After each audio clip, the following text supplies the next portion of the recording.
7 अगस्त 2025। पहला पाठ। गणना ग्रंथ, अध्याय 20, पद संख्याएं 1 से 13। इसराइलियों का सारा समुदाय पहले महीने सीन नामक मरुभूमि पहुंचा और कुछ समय तक कादेश में रहा। वहाँ मिरियम की मृत्यु हुई और वह दफनाई गई।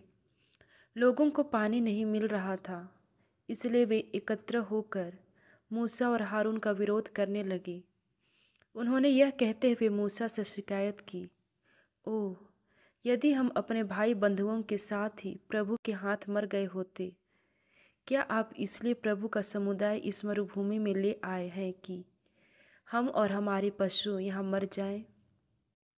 आप हमें मिस्र से निकालकर इस अशुभ स्थान में क्यों ले आए? यहाँ न तो अनाज मिलता है, न अंजीर, न अंगूर और न अनार। यहाँ तो पीने का पानी तक नहीं मिलता।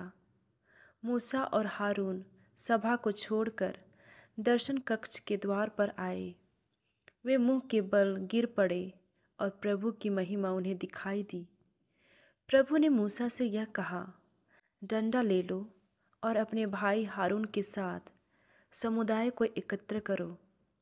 तुम लोगों के सामने चट्टान को यह आदेश दोगे, हमें अपना पानी दो। इस प्रकार तुम चट्टान में से पानी निकालोगे और तुम लोगों और पशुओं को पीने के लिए पानी दोगे। मूसा ने तंबू से डंडा ले लिया, जैसा कि प्रभु ने उसे आदेश दिया था। मूसा और हारून ने चट्टान के सामने लोगों को एकत्र किया और उनसे कहा, हे विद्रोहियों, सुनो, क्या हम तुम लोगों के लिए इस चट्टान में से पानी निकालें? मूसा ने हाथ उठाकर 2 बार चट्टान पर डंडा मारा और चट्टान में से पानी की धारा फूट निकली।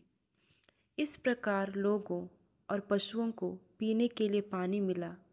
इसके बाद प्रभु ने मूसा और हारून से कहा, तुमने मुझ में विश्वास नहीं किया और इस्राएलियों की दृष्टि में मेरी पवित्रता को बनाए नहीं रखा, इसलिए तुम इस समुदाय को उस देश नहीं पहुंचाओगे जिसे मैं उन्हें दे दूं। यह मरीबा का पानी है जहां इस्राएलियों ने प्रभु की शिकायत की और प्रभु ने उनके सामने अपनी पवित्रता प्रकट की। प्रभु की वाणी।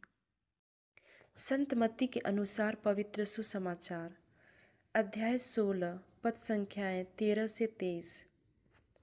यीशु ने कैसरिया फिलिपी प्रदेश पहुंचकर अपने शिष्यों से पूछा, मानव पुत्र कौन है, इसके विषय में लोग क्या कहते हैं? उन्होंने उत्तर दिया, कुछ लोग कहते हैं यूहन्ना बपतिस्ता, कुछ लोग कहते हैं एलियस और कुछ लोग कहते हैं यिर्मयाह अथवा नबियों में से कोई। इस पर यीशु ने कहा, और तुम क्या कहते हो कि मैं कौन हूँ? सिमोन पेतरुस ने उत्तर दिया, आप मसीह हैं, आप जीवंत ईश्वर के पुत्र हैं। इस पर यीशु ने उससे कहा, सिमोन, योनस के पुत्र, तुम धन्य हो, क्योंकि किसी निरे मनुष्य ने नहीं, बल्कि मेरे स्वर्गिक पिता ने तुम पर यह प्रकट किया है। मैं तुमसे कहता हूँ कि तुम पेतरुस अर्थात चट्टान हो, और इस चट्टान पर मैं अपनी कलीसिया बनाऊंगा, और अधोलोक के फाटक इसके सामने टिक नहीं पाएंगे। मैं तुम्हें स्वर्ग राज्य की कुंजियाँ प्रदान करूंगा। तुम पृथ्वी पर जिसका निषेध करोगे, स्वर्ग में भी उसका निषेध रहेगा, और पृथ्वी पर जिसकी अनुमति दोगे, स्वर्ग में भी उसकी अनुमति रहेगी। इसके बाद यीशु ने अपने शिष्यों को कड़ी चेतावनी दी कि तुम लोग किसी को भी यह नहीं बताओ कि मैं मसीह हूँ। उस समय से यीशु अपने शिष्यों को यह समझाने लगे कि मुझे यरूशलेम जाना होगा, नेताओं, महायाजकों और शास्त्रियों की ओर से बहुत दुख उठाना, मार डाला जाना और तीसरे दिन जी उठना होगा। पेतरुस यीशु को अलग ले गया और उन्हें यह कहकर समझाने लगा, ईश्वर ऐसा न करे, प्रभु, यह आप पर कभी नहीं बीतेगी। इस पर यीशु ने मुड़कर पेतरुस से कहा, हट जाओ शैतान, तुम मेरे रास्ते में बाधा बन रहे हो। तुम ईश्वर की बातें नहीं बल्कि मनुष्य की बातें सोचते हो। यह प्रभु का पवित्र सुसमाचार है। मनन चिंतन। प्रभु अपनी पहचान के बारे में कैसरिया फिलिपी कर अपने शिष्यों से पूछते हैं, लेकिन इस स्थान के पास पहुंचकर क्यों? क्योंकि यह स्थान गैर यहूदी धर्म और धार्मिक मान्यताओं का केंद्र था और साथ ही राजनैतिक शक्ति का भी केंद्र था। इसका नाम भी दो राजाओं के नाम से मिलकर बना है। ऐसे संदर्भ में यह सवाल उठता है कि ऐसे संसार में जहाँ लोग अन्य सांसारिक, धार्मिक और राजनीतिक शक्तियों से प्रभावित होकर भटक जाते हैं, उस संदर्भ में क्या लोग प्रभु को वास्तव में पहचानते थे? क्या शिष्य उसमें वास्तव में विश्वास करते थे? शिष्य लोग जब लोगों की ओर से जवाब देते हैं तो ऐसा लगता है कि लोगों ने जैसे गुण प्रभु यीशु में देखे थे, उन्होंने उन्हें वैसा ही समझा था।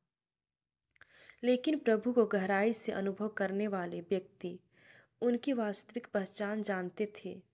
इसलिए संत पेतरुस अपने विश्वास की घोषणा करते हुए कहते हैं, आप मसीह हैं, आप जीवंत ईश्वर के पुत्र हैं। प्रभु यीशु हमारे लिए कौन है? हम उनके बारे में क्या कहते हैं? क्या हम प्रभु यीशु का गहराई से अनुभव करते हैं?